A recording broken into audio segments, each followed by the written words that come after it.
What do you think? If you have a 5-year time frame, it's a no-brainer. I mean, absolutely no-brainer. I'm delighted to see the spot price of uranium decline. I'm happier yet to see the smaller uranium equities decline in price. They got way, way, way ahead of themselves.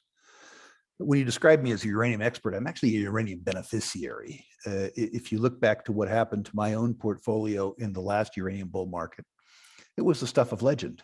It was really, really, really wonderful. And it taught me a lot about markets.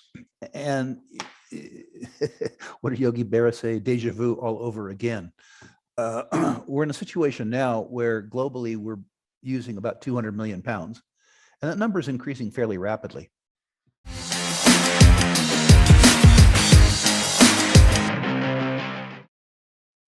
Welcome to In It to Win It. This is Steve Barton, and thank you for tuning in. I am back with Rick Rule. Rick, thanks for coming back on the show.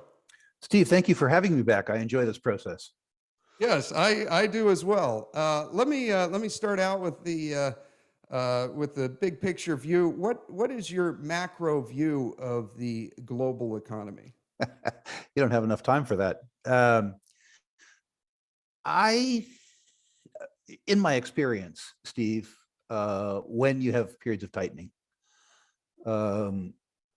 it's hard on all asset classes. Higher interest rates are hard on all consumers of capital. As an example, in equity markets, higher interest rates raise the cost of capital for companies because if they borrow money, they pay more for it. But they also lower the capitalized value of their distributions. In other words, dividends face more competition from deposit products. So rising interest rates almost always result in lower equity prices. Rising interest rates, too, demolish long-term bond markets. The demolition of long-term bond markets means that companies and entities like governments, which are funding long-term pension plans, need to increase the rate of their contributions to the pension plan, which takes money away from other uses. As credit quality deteriorates, the specter of default and the reality of default, in fact, increases, which damages investor confidence. So my own suspicion is that the next couple of years are going to be pretty challenging.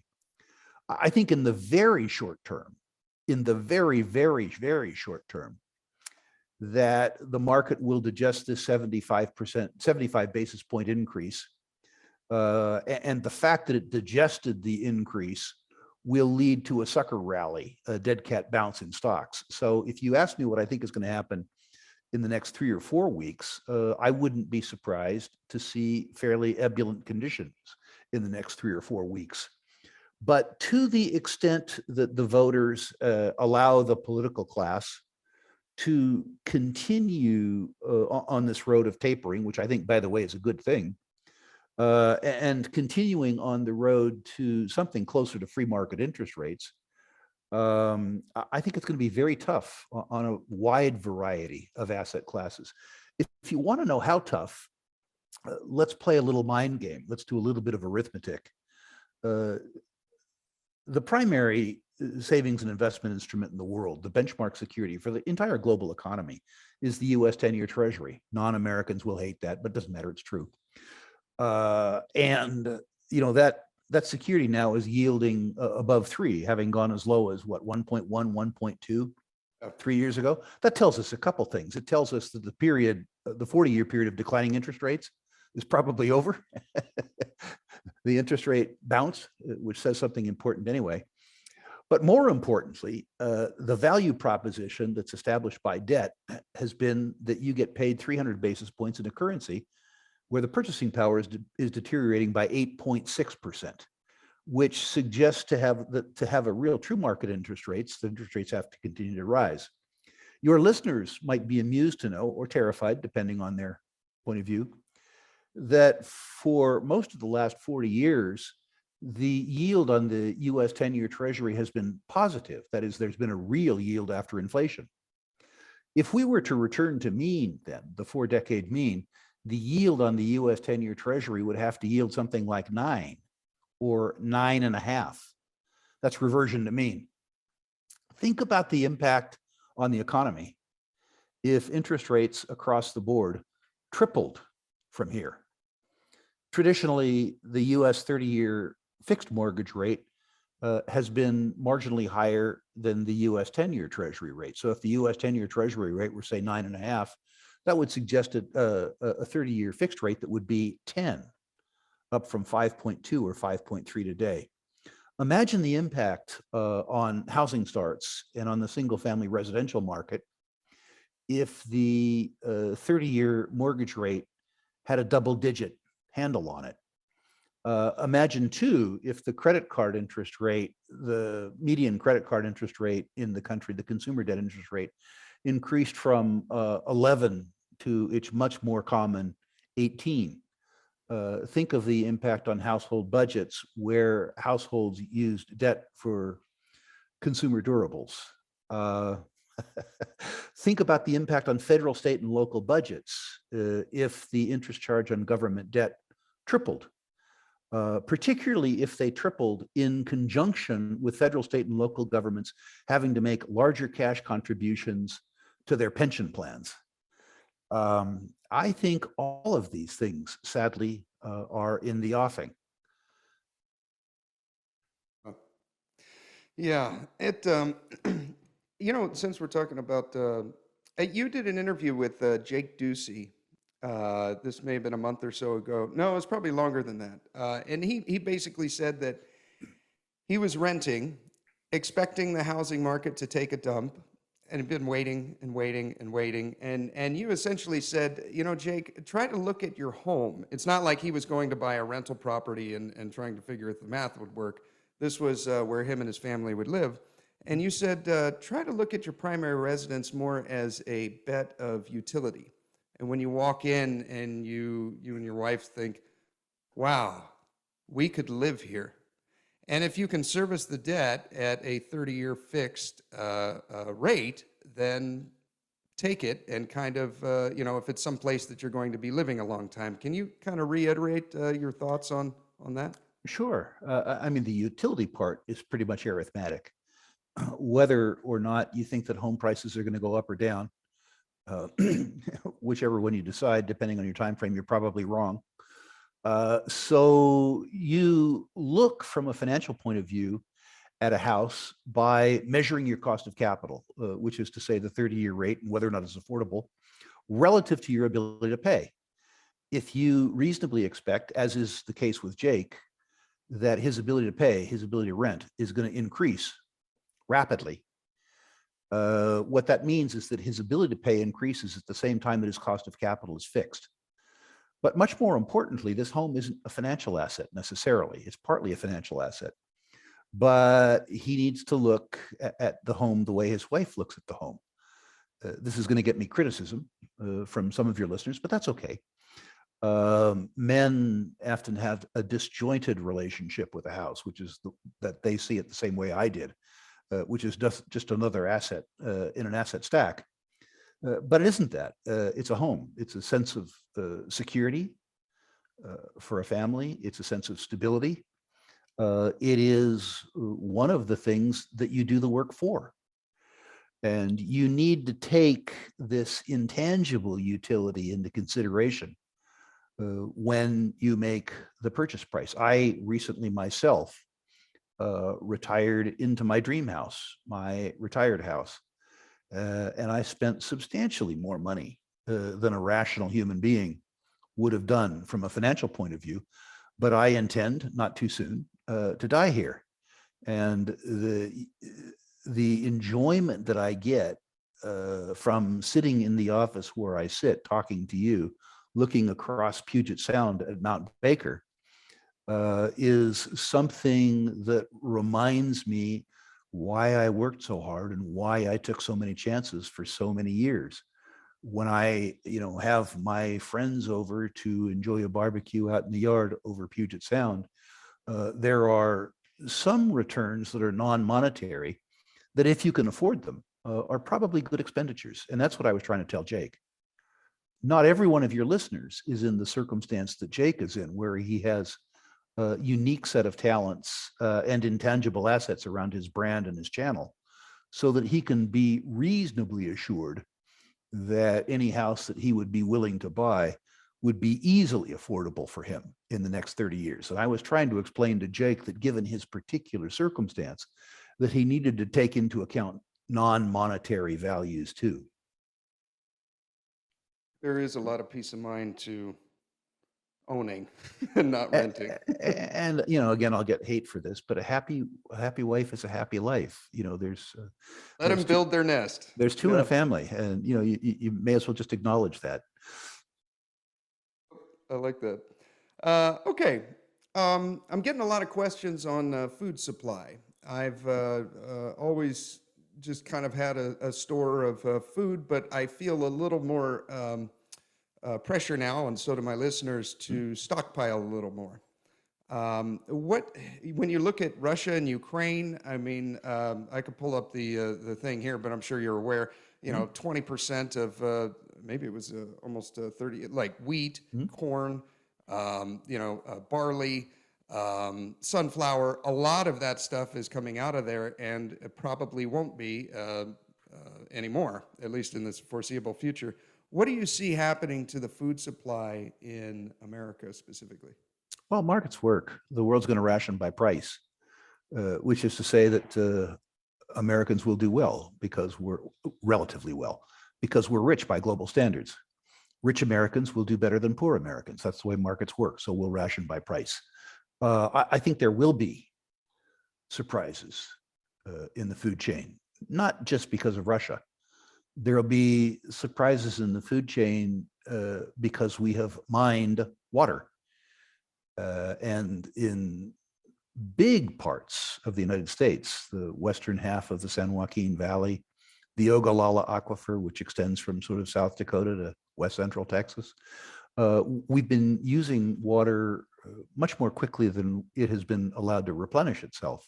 So in addition to the fact that we're going to experience shortages due to geopolitics, we're going to experience shortages because we have produced food in the United States at unsustainably cheap prices with unsustainably subsidized inputs. That's going to be a challenge. We have, in the United States and in Canada to a lesser degree, run down the beef herd for years and years and years and years and years. And so our ability to grow beef, never mind our ability to finish beef with higher grain prices, will be increasingly constrained. I noted to my amusement on YouTube the other day a grocery store that had tamper-proof security devices on steaks, the same sort of thing that you might have seen on higher value added things other places. But make no mistake, markets work. Upper middle class, and wealthy consumers will be less impacted by global food shortages simply because we are more able than more fragile populations to afford it. It's important to note too, in the furor involved in higher food prices, that food prices are by historic norms extremely cheap. When I turned 21, if my memory serves me correctly, food consumed almost 30% of the average household budget in the United States. Food now consumes 15% of the average household budget. And more of the food that we consume today is provided to us by way of finished products, which is to say meals ready to eat, high value added products, whether or not you appreciate the value that's been added. When I was a kid, you bought groceries. Now when people go to the store, they buy solutions. So when people consider food as a component of their budget, they really need to consider how cheap food is relative to historic norms. And before they bitch, they need to think back to the impact that food had on the budgets of their parents and grandparents. Really interesting point. That really puts it into perspective. Yeah, I just bought half a cow. I got a freezer, and I'm like, why not? It's probably never going to be cheaper than now. So apparently, we have a really good deal on food right now, and it's about to get what it probably should cost. Substantially less good. Yeah, I think that's right. Okay. I think that's right. All And right. I'm talking from the point of view of somebody who can afford it, from the point of view of millions of Americans who live paycheck to paycheck, irrespective of the fact that it's historically cheap. It's going to be unpleasant for them. Yeah. Okay. Um, what do you see? I've seen some stories on the power grid and how it could be interrupted, rolling brownouts. What are your thoughts on that? Guarantee. I mean, absolute guarantee. Power distribution in the United States and in the rest of the world has occurred politically, which is to say that we didn't design a grid to take into account the needs of the economy. We designed a grid to accommodate power grabs by various constituencies and various politicians. We don't have an integrated grid and we don't have a smart grid. We don't have a grid that can accommodate the increasing political reliance on politically correct energy, which is to say wind and solar. The challenge with wind and solar, of course, is that they're intermittent, and to access wind and solar on a grid requires substantial redundancy, which is to say you need the ability to provide 160 or 170% of power demanded because of the intermittency of supply. And we don't have the ability, we don't have as addressable a grid as we need. You need to move these supplies from where they exist to where they're needed. A lot of people don't like to live where the wind blows, as an example. And so you need to move that wind from North Dakota to, say, Miami. We probably require, I don't know, $6, $7, $8 trillion upgrade.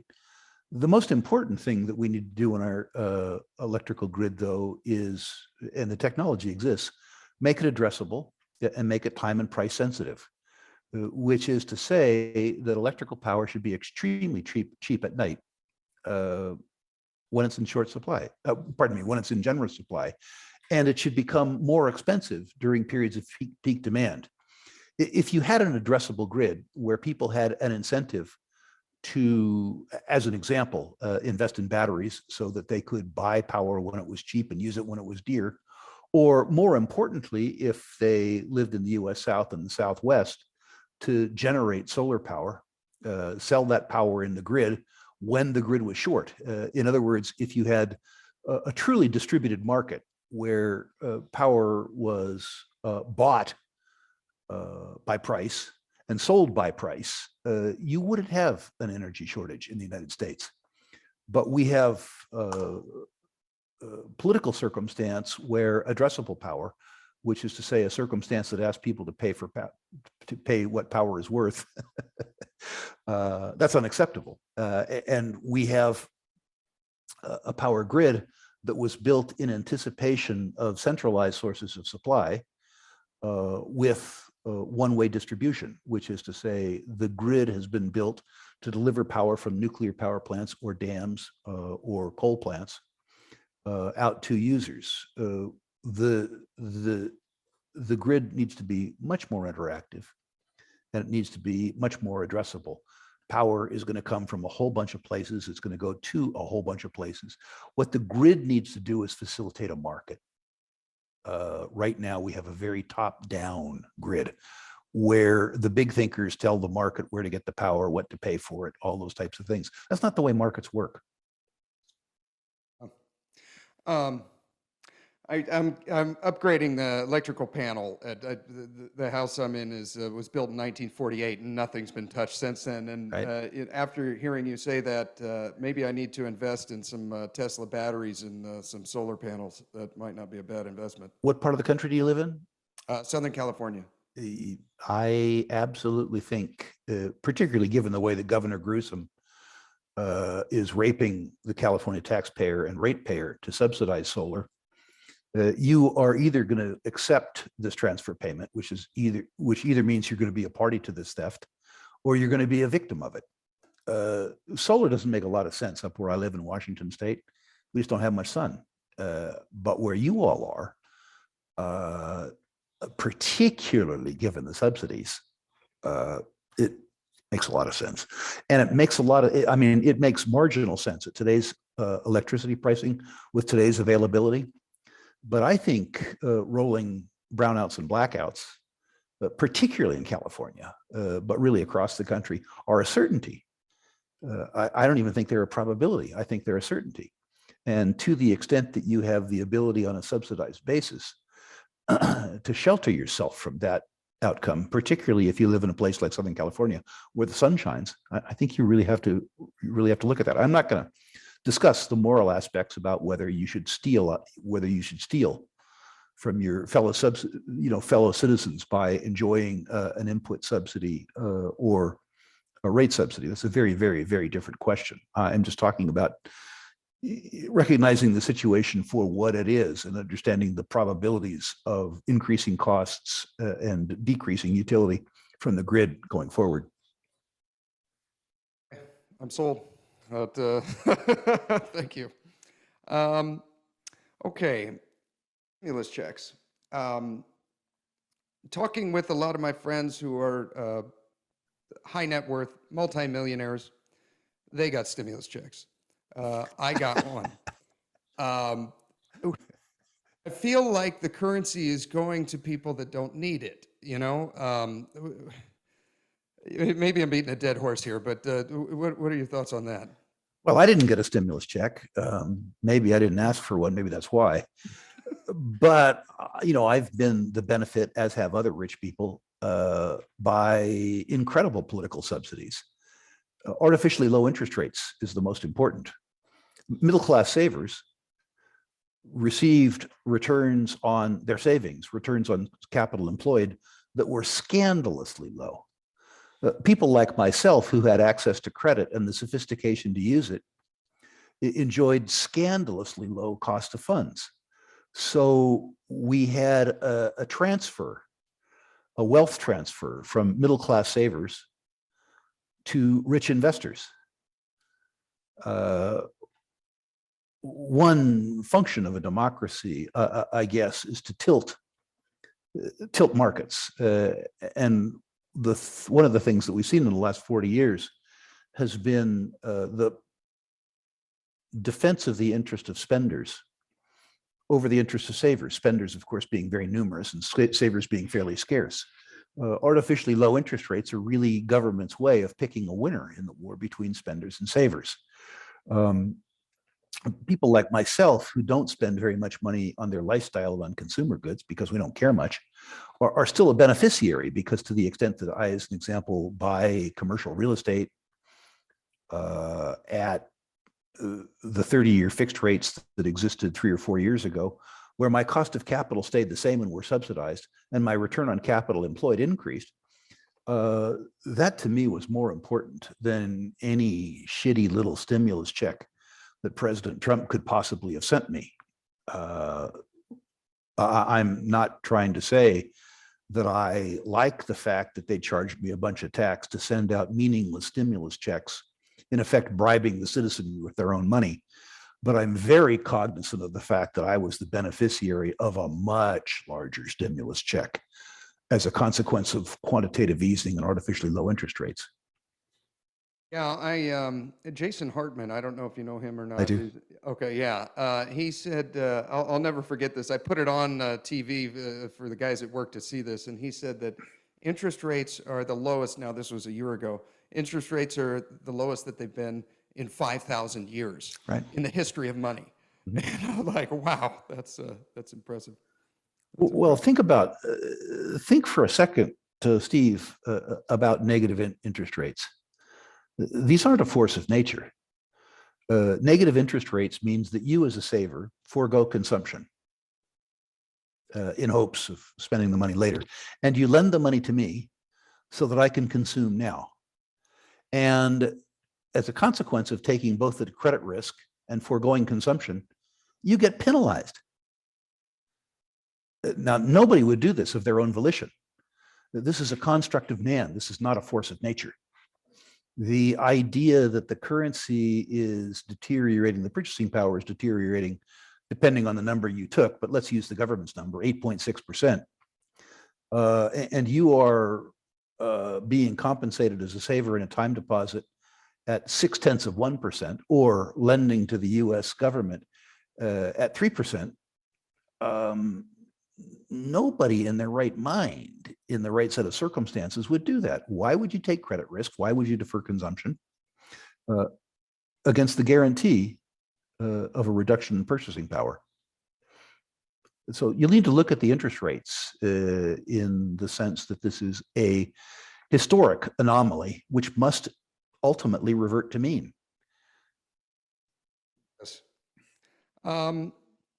Okay, let's move on to oil.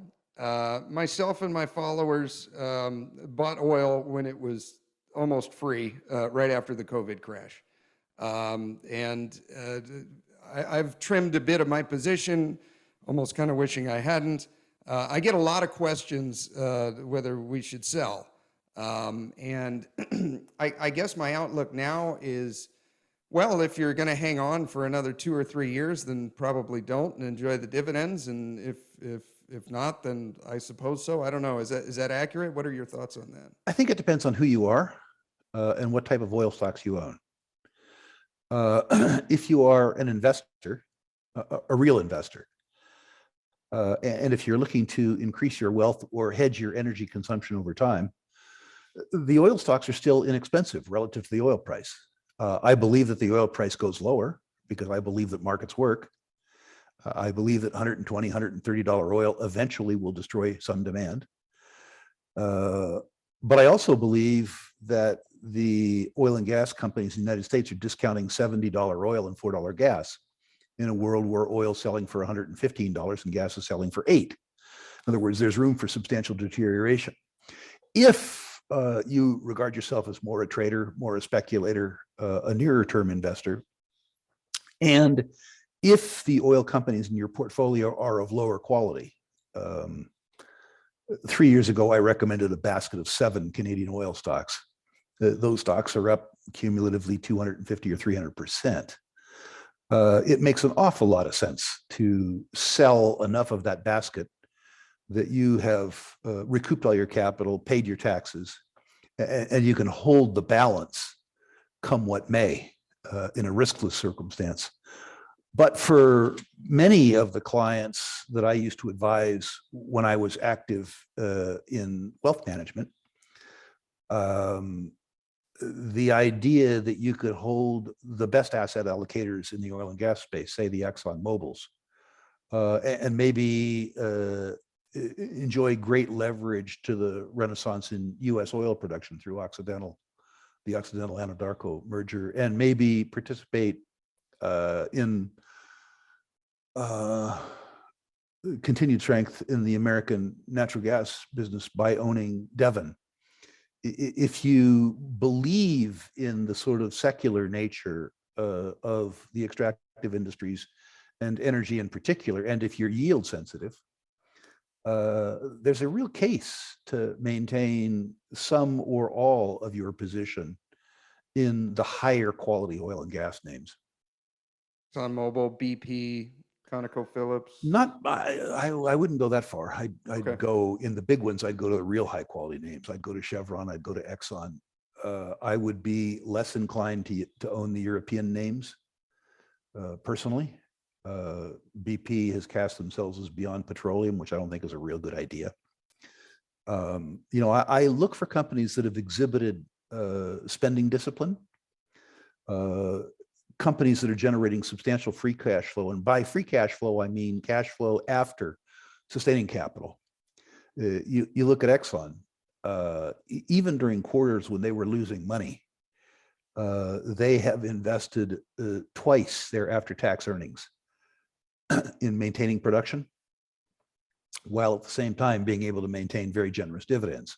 What they've done is, in effect, taken the depletion and depreciation charges and taken advantage of extraordinarily low interest rates to strengthen their balance sheet,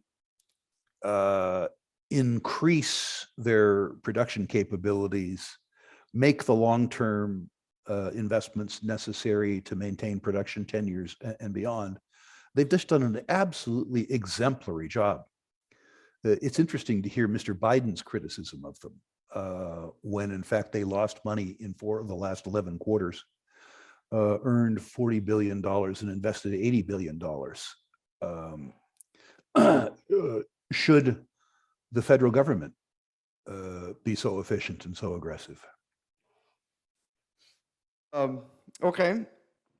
I want to talk about uranium. You're probably one of the world's experts on it.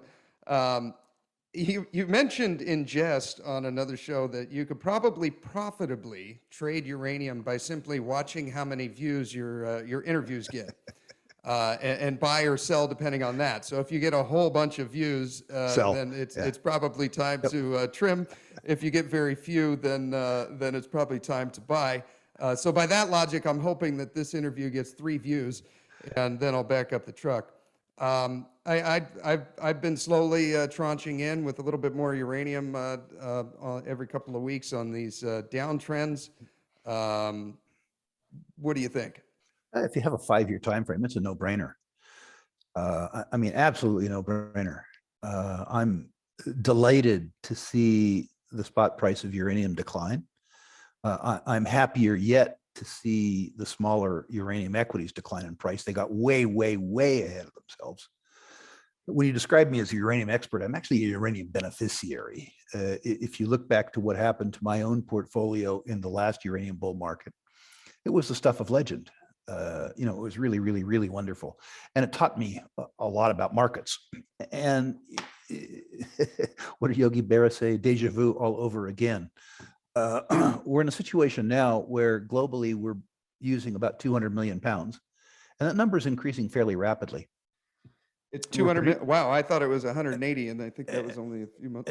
Okay. And we're producing 120 million pounds, which means there's an 80 million pound deficit. Now, there is surplus production capacity, largely at Kazatomprom and Cameco, of about 35 million pounds. So some of that deficit can go to deficit heaven in 18 months. But both Kazatomprom and Cameco have said, and I believe them in this circumstance, that they won't return that production to the market until they have contracted sufficient long-term volumes at prices high enough to generate reasonable shareholder returns on capital employed, which is to say there's going to be supply discipline.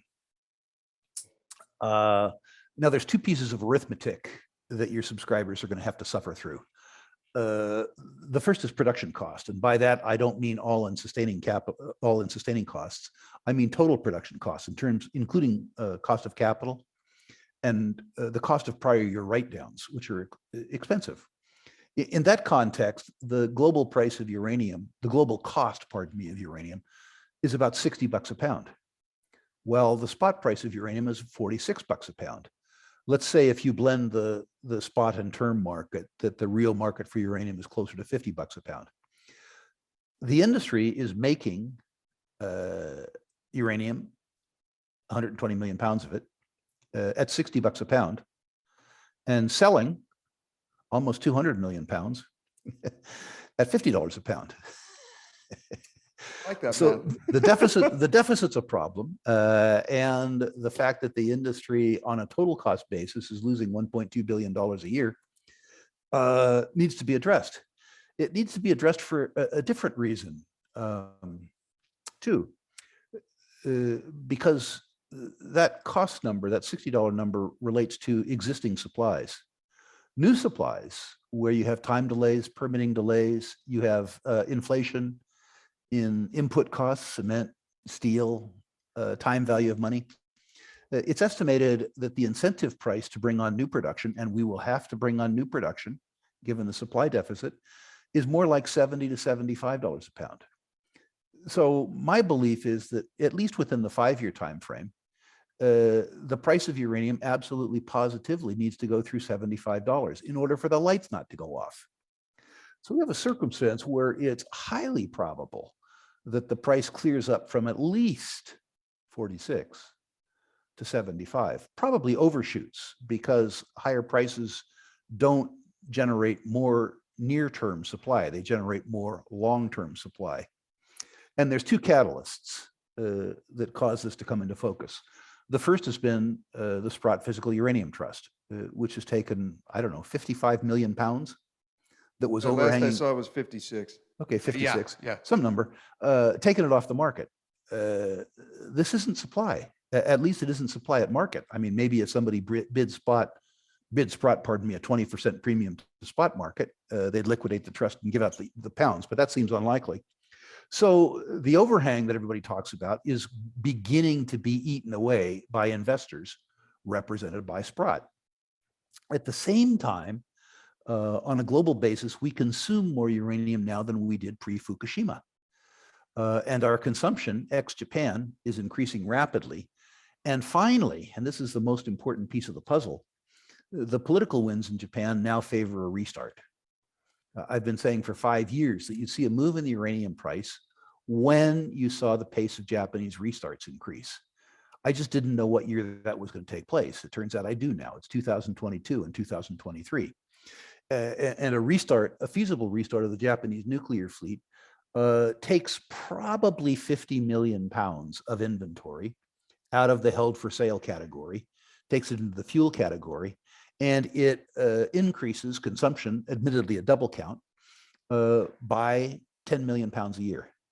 Increases in demand of 10 million pounds a year that take place in 2023 are much more important to the price than increases in demand that would take place in 2033. When everybody looks at the pace of, as an example, Chinese builds, they're encouraging, they're attractive, but they're nowhere near as important as restarts that take pounds out of the market now. Yeah. The Chinese, they're not going to be up and running with the ones they're doing for another decade or so, right? Correct. Okay. I mean, they're building lots of plants, but when people talk about 150 plants, what they're talking about is a build out cycle over 20 years. What the Japanese are talking about is restarting, something plants like, are already there. They just need to open them up and feed them. That's right. Okay. Get to work. Just get to work. What you're saying about the Sprott Physical Uranium Trust, the SPUT, the Uranium Conference 4.0 by Bloor Street Capital, amazing. It was 4 hours long. John Ciampaglia spoke at the World Nuclear Fuel Market Conference in Montreal recently, and it was really kind of neat to hear it from the horse's mouth. He said he really had to illustrate to the fuel buyers, the people that are buying the uranium, that Sprott has no interest in selling uranium to the market. And he said that there was, and I'm going to quote here, this lingering perception that somehow the trust is going to have this material available to them, either for sale or for potential lending. And he had to let them know that that's a bad assumption, and they have no interest in doing that. And that seemed to be, from at least the way he worded it, that was surprising to them. I need to first of all tell your listeners that while I am still the largest shareholder of Sprott and the Sprott director, I'm not a spokesman for Sprott. John Ciampaglia no longer reports to me. But we received very clear instructions from the investment community that this product was to be operated in a way that served the interest of investors rather than the utility industry. So to the extent that the utility industry views this 56 million pounds of uranium as inventory available to them, that isn't the case. This is inventory that's held on behalf of several 100,000 investors who agree with me in terms of the price assumption associated with uranium. And so I think Mr. Ciampaglia's discussion with the industry was useful. There hasn't been a vehicle in the uranium business like SPUT ever. There have been inventories of uranium which have been held by traders, as an example. There have been financial players which have used their balance sheet to facilitate the difference between the spot market and the long-term market. I'm thinking about Orrin Benton and New Mexico going back into the 1990s. But there has never been a vehicle that was designed to create a financial interest in uranium separate and apart from its utility application. And so now the largest uranium inventory in the world, and probably the fastest growing uranium inventory in the world, is a financial inventory rather than inventory held by traders. It's worthwhile to note too, when you look at inventory held by traders, that the traders are generally capital light. which is to say that they financed as much as 80% of the cost of their inventory. And so the cost of their inventory rises consistently. Yeah. In the case of Sprott, it's all bought and paid for, thank you. Um, so there's a very different beast loose in the market now, which is something that the industry has to understand. They, meaning the utilities, have viewed the Sprott inventories as spot inventories. They've viewed it as surplus pounds because it hadn't been consumed as fuel. In the intermediate future, it's not going to be consumed as fuel. I like that. I like that a lot. It's pretty cool going on the website too and entering in how many shares you got and see exactly how many pounds. It's kind of neat. It's very interesting. You know, if I might belabor this a little bit, the other thing that the Sprott product has done is that it has brought liquidity and clarity rather than opacity to the spot market. The spot market in uranium was a treacherous place to go for information. I know because I went there for 50 years. That's not true, 30 years. But the spot market was, first of all, highly illiquid. There were days where there were no trades in the spot market, and there were periods where 6 weeks passed before there was any decent liquidity, at least reported liquidity in the market. And there were very large differences between spot price and availability between, say, Canada and France and Singapore. Now, with the spot product, millions of shares trade every day. And there is, in addition to liquidity, complete transparency, not opacity. I would argue, frankly, and by the way, Sprott can affect location swaps. It doesn't matter to us if we hold our yellow cake at Coverdine in the United States, or if we hold it up in Canada, or we hold it in France. So if Cameco needs a million pounds in France for a French delivery, they deliver the uranium to us in Port Hope, Ontario, and we sell our inventory out in France. So that Sprott product, means really that the Sprott product itself is the spot market. The spot market is no longer the spot market. The Sprott market is the spot market. The liquidity, the transparency, and the transferability in the uranium market has all changed as a consequence of this product. And the industry has been very slow to recognize that. I didn't realize how slow until I listened to that interview with Jim Pagley, and I'm like, wow, these are the people that are buying it. There is a big U.S. utility who will go unnamed that was telling me 6 weeks ago that we were an ETF, and as demand for uranium and the price fell, that we would have to sell to satisfy redemptions. This is a big utility. And I said, well, sir, in fact, no. This is a trust. This is a closed-end fund. And when uranium goes in there, from your point of view, it went to uranium heaven. We don't have redemptions. In our physical gold and silver products, yes, we have redemptions. Investors, at least large investors, can redeem their shares and we give them physical gold and silver.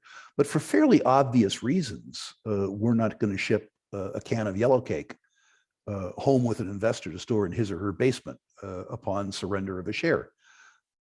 In this particular vehicle, material only goes in, it doesn't come out. Yeah, that'd be a good way to lose your hair. Okay, I'm part of Silver Chartist, and Jeff Clark, he did an interview recently, and he said Russian sanctions on uranium are coming.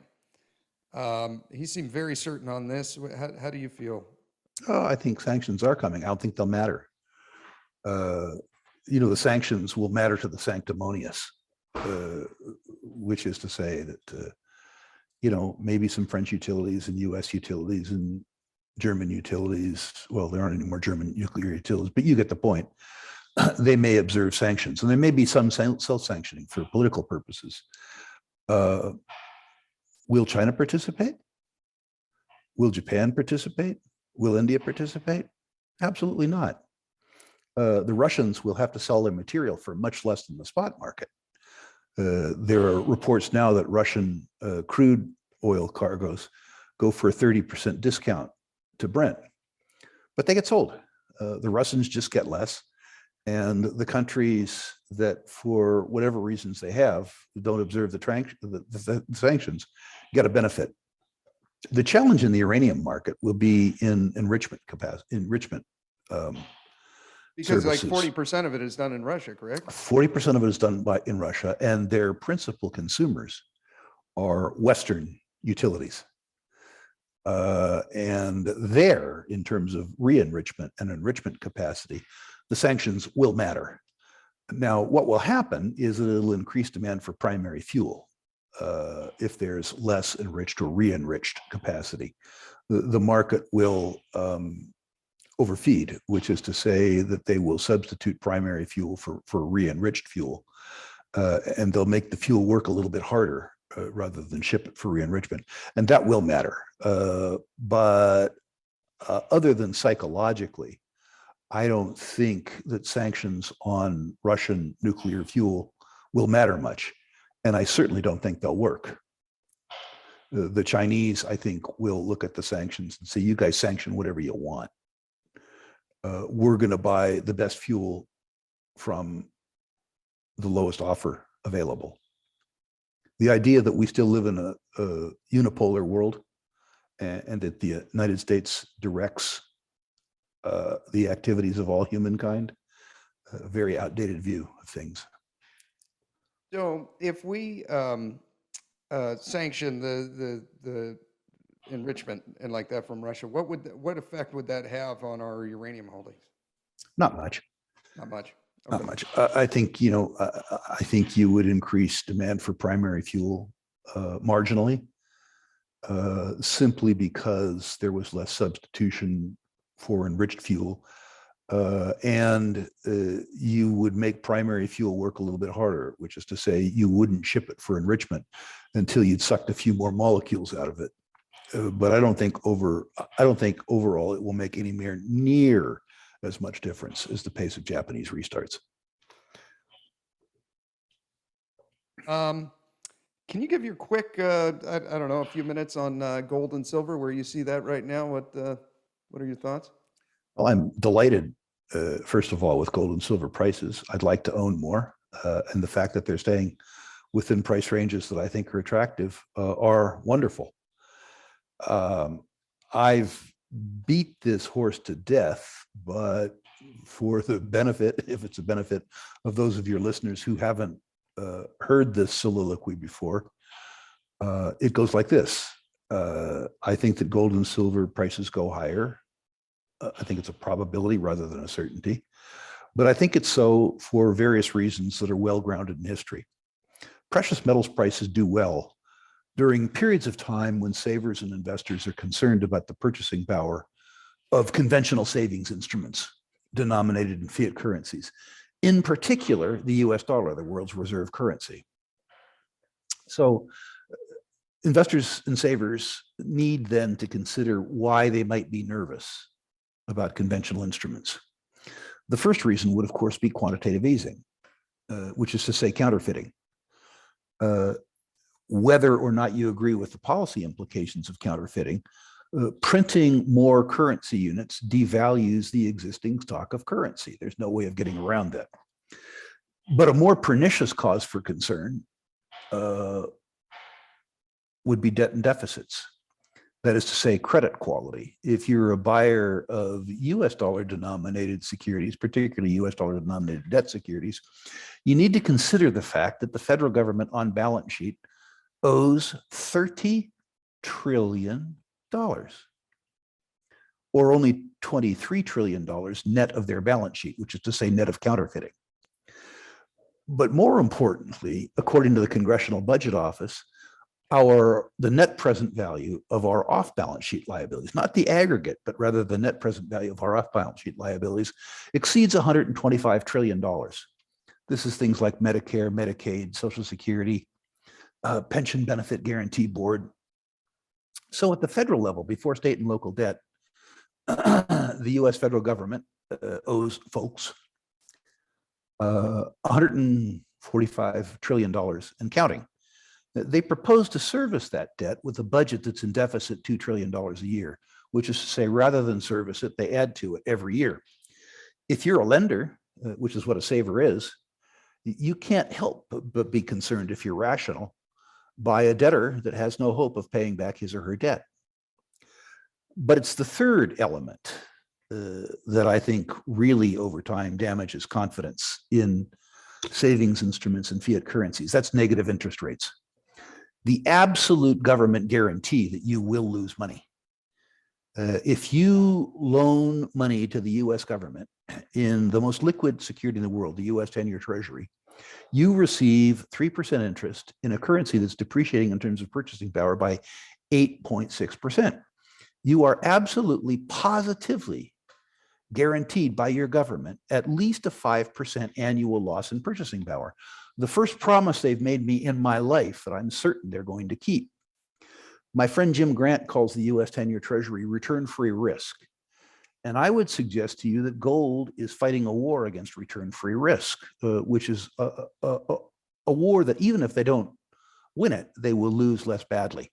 And they'll lose it less badly for two primary reasons.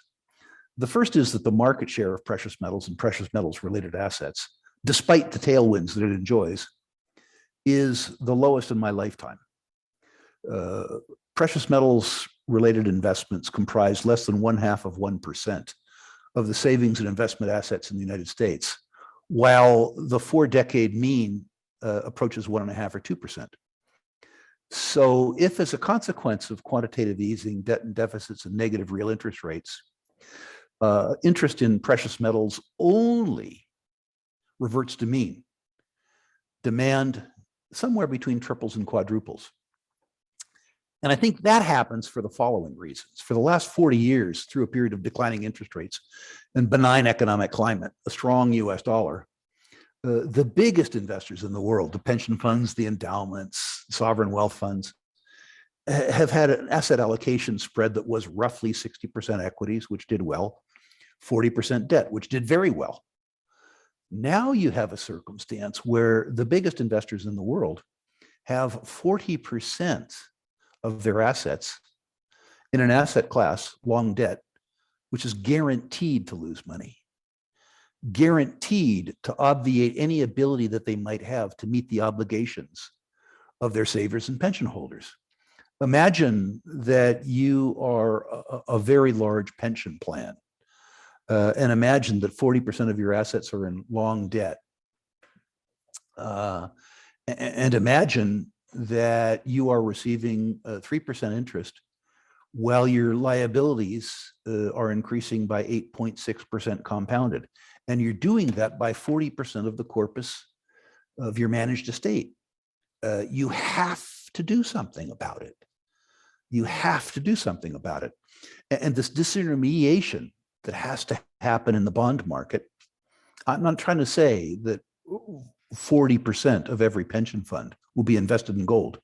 I'm just saying that enough of the product of this disintermediation will likely be invested in an asset class that has a millennia-long reputation for sheltering investors from depreciation of purchasing power, that demand for precious metals related assets at least reverts to mean. Now, imagine yourself what a tripling or quadrupling of investment demand for precious metals and precious metals related securities might do to the market. Okay, you do portfolio reviews of natural resource stocks. No crypto, no pot stocks, just natural resource stocks. Stick to your strength. I've done this several times, and it's pretty humbling when you think you're sending nothing but gold to you, and it turns out that it gets, 1 is the best rating, 10 is the worst, and you throw a few 5s and 6s in there. I'm like, man, I did not see that coming. Can we do a couple here and Sure. kind of give people an idea of what? Yep, we have to do it. We have to do it very quickly because I have to be smart somewhere else in 4 minutes. All right, you know what? We'll leave that one for the listener then. Let's talk real quick about Boca Raton. I've put on investment conferences now for 30 years. This will be my 28th live conference. We had 2 that were video. Several things about it. The first is, unlike any other investment conference in the world, it comes with a 100% money back guarantee. If you think for whatever reason that you didn't get your money's worth, I'll give you your money back. I've put on good enough conferences for 30 years that I've had to refund substantially less than 0.5% of the tuitions that I've raised over 30 years. How does this work? We have fantastic big picture macro thinkers, people that you wouldn't see on CNBC or in the Wall Street Journal. Jim Rickards, Daniela DiMartino Booth, Grant Williams, people of that ilk. Robert Friedland. Well, I'm going to mention Friedland later. But in addition to these big picture thinkers, we have wonderful analysts who can say, if you agree with this view of the world, that's all well and good, but that's academic. Here's what you do with your money. More importantly, we have the living legends. We have a group of entrepreneurs who comes back and speaks year after year after year to our attendees. These living legends are the Ross Beatties of the world, the people who have built multi-billion-dollar natural resource companies from standing starts. And they don't just brag. They tell you how they built the companies and why the lessons that they learned are important to them as investors and can be important to you as investors. This is really where the rubber meets the road. This is the inside information. In addition to that, at most investment conferences, exhibitors are regarded as advertisers. That is a source of fee revenue. My attendees for 30 years have told me that my exhibitors were content. They were opportunities. The consequence of that is that while at most investment conferences, the qualification to be an attendee, an exhibitor, is a check that cashes. At my conference, to be an exhibitor, a public company exhibitor, you have to be owned in an account managed or co-managed by myself. That doesn't mean, sadly, Steve, that every stock I ever buy goes up. What it does mean is that each one of the exhibitors has been vetted thoroughly enough that I have my own capital at risk. The best guarantee that I have your interest as an attendee at heart. Be July 26th through 29th in Boca Raton, Florida. I assume you're going to post a link. Will be a link in the show notes, yes. Great. Yes. And as to the portfolio ranking, any of your listeners who care about my thoughts as to their natural resource portfolios are invited to go to ruralinvestmentmedia.com, list your natural resource stocks. Please no pot stocks, please no crypto stocks, please no tech stocks. I'll rank them 1 to 10 as you suggest. My rankings are very hard. If you want some more information about my conference, in the notes, write conference. If you care about my bank, write bank.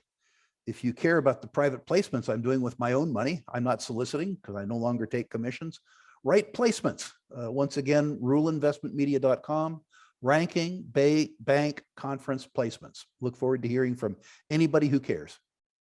Awesome. Thank you very much, Mr. Rule. This is a real pleasure. Always a pleasure, Steve. I look forward to doing it again. I look forward to seeing you in Boca. Yes. All right. You have a good one, sir. Thank you. Thanks again. All right.